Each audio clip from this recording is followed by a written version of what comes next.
Salut, ici Cinéflix résumé. L'histoire commence avec un pêcheur qui fait son travail dans les eaux irlandaises. Il remonte le filet de son bateau et se rend compte qu'il a attrapé une femme. Syracuse s'approche d'elle et appelle à l'aide par radio, mais personne ne répond. Il relâche alors la femme tout en lui demandant si elle va bien.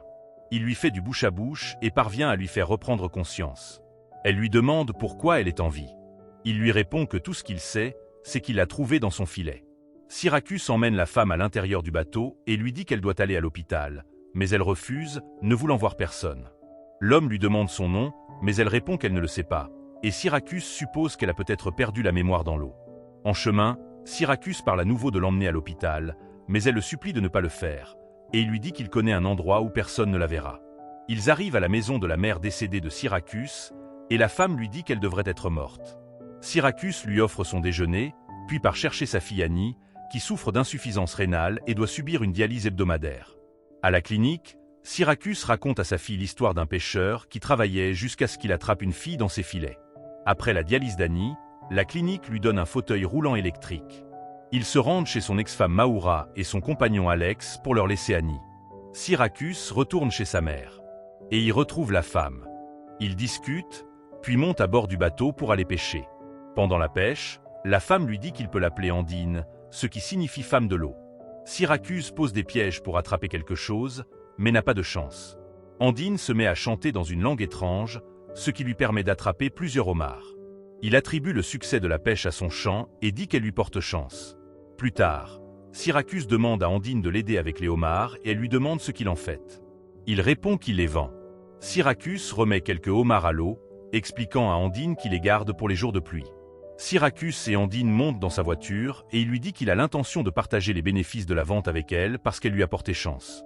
Syracuse et Andine montent dans sa voiture. Mais Andine dit qu'elle ne veut voir personne et s'en va. Syracuse vend les homards et achète une robe à Andine pour la remercier de son aide. Au magasin, il profite de la distraction du vendeur pour voler d'autres vêtements pour Andine. Plus tard, Syracuse va chercher Annie et accepte de faire la course avec elle pendant qu'elle utilise son fauteuil roulant.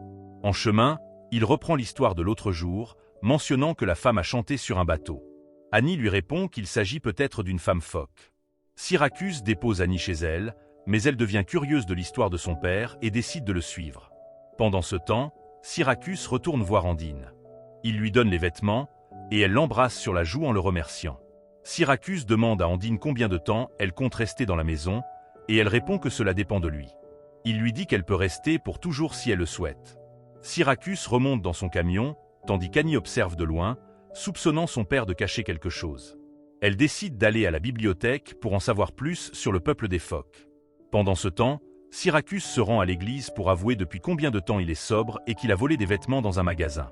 Le prêtre désapprouve, mais Syracuse mentionne que les vêtements étaient destinés à une femme qu'il a sortie de l'eau. Le prêtre lui demande de le tenir au courant de la situation. Quelques instants plus tard, Annie fait des recherches sur les phoques, appelés selkies, tandis qu'Andine range la maison. Annie se rend chez sa grand-mère pour poursuivre ses recherches et rencontre Andine. La jeune fille dit que son père lui a raconté une histoire sur elle et lui demande si elle a des pouvoirs magiques. Andine esquive la question et elle se présente. Annie lui dit qu'elle sait déjà qu'elle est une selkie et Andine joue le jeu. Annie lui dit qu'elle doit lui dire toute la vérité sur sa vie de phoque si elles veulent être amies, et Andine accepte de discuter avec elle. Pendant ce temps, Syracuse se rend à la bibliothèque pour demander des livres sur les selkies, mais le bibliothécaire lui répond qu'ils ont tous été empruntés par sa fille. Plus tard, Annie retrouve des amis qui lui demandent d'emprunter son fauteuil roulant, mais l'un d'eux le jette dans l'eau, ce qui le rend inutilisable. Annie décide de l'apporter à l'associé de sa mère pour qu'il le répare. Ailleurs, un homme observe le paysage marin et s'en va. Quelques instants plus tard, Syracuse invite Andine. Il lui demande de prendre la barre. Mais elle prend peur en voyant passer un bateau à moteur. Syracuse dit à Andine qu'il ne pense pas qu'elle puisse se diriger avec son pied, alors elle se met à chanter pour attirer les poissons vers le filet. Syracuse remonte le filet et dit à Andine que c'est bizarre parce qu'on ne peut pas attraper de saumon avec le type de filet qu'il utilise. Quelques minutes plus tard, le bateau à moteur s'approche du bateau de pêche et Syracuse demande à Andine de se cacher. Les gardes montent à bord pour inspecter le bateau et se rendent compte que Syracuse a réussi à attraper une grande quantité de saumon, le soupçonnant d'utiliser une méthode de pêche illégale. Les hommes ne parviennent pas à comprendre comment il a fait jusqu'à ce qu'ils trouvent Andine, qui leur explique comment Syracuse a attrapé le poisson. Les hommes ne la croient pas entièrement, mais décident de partir. Syracuse demande à Andine si elle va bien et elle répond par la négative. Il lui demande alors si elle veut vendre le saumon au village, expliquant que cela n'a plus d'importance que les gens la voient puisque les gardes l'ont déjà vu. Ils vendent le poisson sur le quai, puis retrouvent Annie pour aller dans un magasin de vêtements. Annie aide Andine à s'habiller et demande à son père s'il est celle qui porte des vêtements, mais Syracuse se contente de rire de ses théories. C'est alors qu'Andine sort de la cabine d'essayage pour lui demander son avis sur sa tenue, mais ils se rendent vite compte que les habitants de la ville observent la beauté de la femme. Le lendemain, Annie rend visite à Andine et discute avec elle. Andine lui demande si elle sait nager, ce à quoi Annie répond par la négative. Andine lui propose de lui apprendre, en lui disant que ce serait très relaxant. Pendant ce temps, Syracuse se rend chez son ex-femme, où Mahoura lui apprend qu'Annie est déjà partie chez sa grand-mère. Elle lui demande alors si sa femme d'eau vit là-bas. Syracuse esquive la question en précisant qu'il veut garder sa fille toute la journée puisque la fête commence à 15 h. Mahoura lui demande s'il emmène aussi Andine et commente sarcastiquement qu'ils iront sûrement chercher des perles dans l'eau. De retour avec Andine, celle-ci apprend à Annie à nager, mais elle trouve bientôt quelque chose de couvert de mer. Annie explique qu'il s'agit probablement de sa peau de phoque et suggère de l'enterrer pour qu'elle puisse rester sur Terre 7 ans de plus sans avoir à retourner dans l'eau.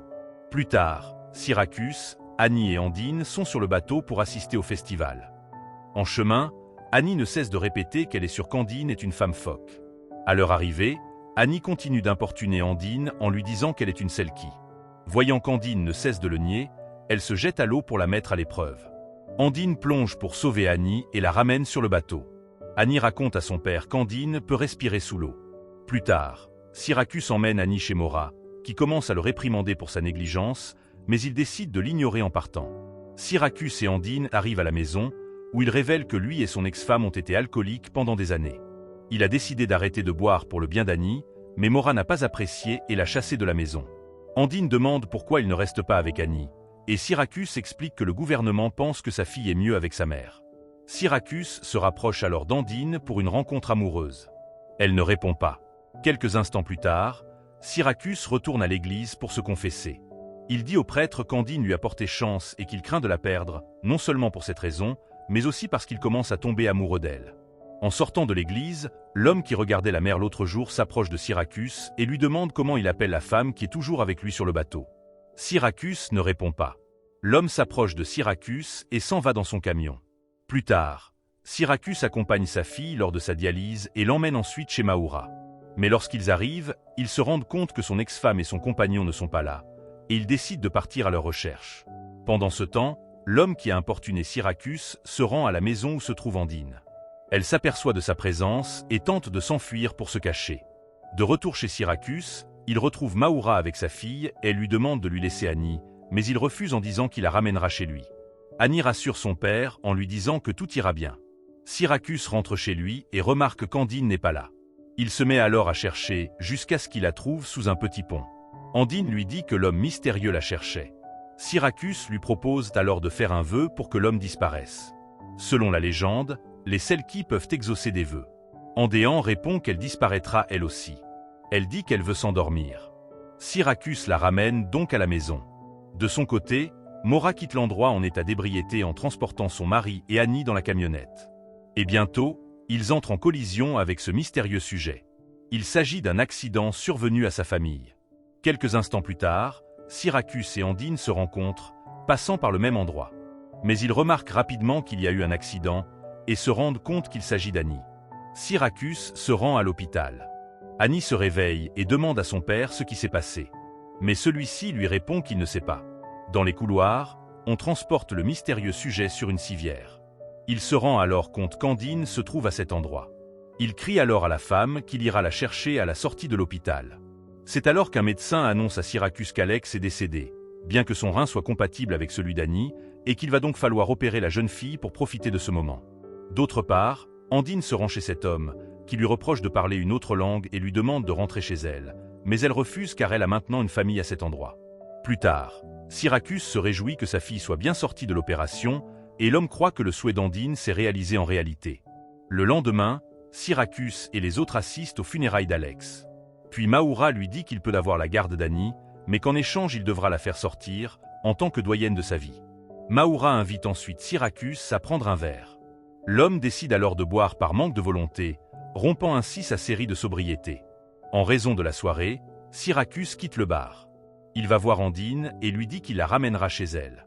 Le lendemain, Syracuse emmène Andine à un phare. Mais à l'arrivée, il commence à essayer de se montrer agressif envers la femme car il est encore sous l'influence de l'alcool.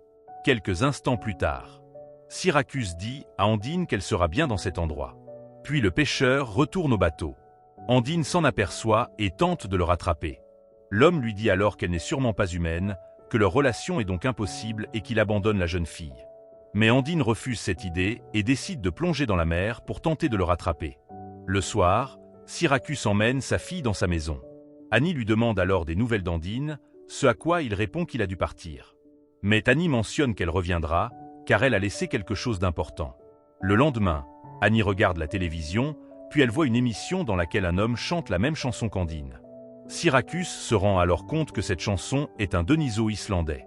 Il se rend compte qu'il a fait une erreur en abandonnant Andine. Syracuse se met à la recherche d'Andine jusqu'à ce qu'il parvienne à la trouver et remarque que la femme est allongée sur le sol, alors l'homme la recouvre. Andine lui avoue alors qu'elle est une détenue en fuite depuis qu'elle a fait du trafic de stupéfiants en Roumanie. Avec cet homme mystérieux, qui est en fait son mari. Il l'a aidée à s'échapper en nageant avec une marchandise, jusqu'à ce qu'elle perde connaissance dans l'eau et soit secourue par Syracuse. L'homme lui demande son vrai nom. Elle répond qu'elle s'appelle Johanne, mais pas Andine. Arrivé chez eux, il rencontre le mari de Andine, il leur annonce qu'il va mettre fin à ses jours. Et si Andine ne le fait pas, il lui dit où il a la marchandise. Mais très vite, Syracuse commence à se battre avec l'homme. Quelques minutes plus tard, un allié de Vledek arrive. Il les menace alors d'en finir avec la vie de Syracuse. La femme décide alors de lui montrer l'endroit où elle détient la drogue de son mari. Ils se rendent à l'endroit où ils avaient enterré l'objet recouvert d'algues. Mais ils remarquent qu'il n'y est pas. La femme mentionne alors qu'elle a changé l'objet de place, puisqu'elle croyait vraiment qu'il était là. La petite Annie leur dit que l'objet se trouve dans les casiers à homards. Vledek et l'homme essaient donc de retirer la marchandise. Andine se souvient que son mari ne sait pas nager et décide de le pousser, lui et son compagnon. Vledek tente de sauver sa marchandise avant sa vie, mais il meurt dans l'eau et quelques instants plus tard, la police emmène Andine dans une voiture de patrouille. Quelques jours plus tard, le père annonce à Syracuse qu'Andine sera expulsée, mais l'homme lui dit qu'il épousera la femme pour pouvoir obtenir la citoyenneté, et ainsi pouvoir rester en Irlande. Syracuse et Andine se marient et fondent une nouvelle famille avec leur fille Annie. N'oublie pas de t'abonner et aimer la vidéo pour aider la chaîne. Merci d'avoir regardé.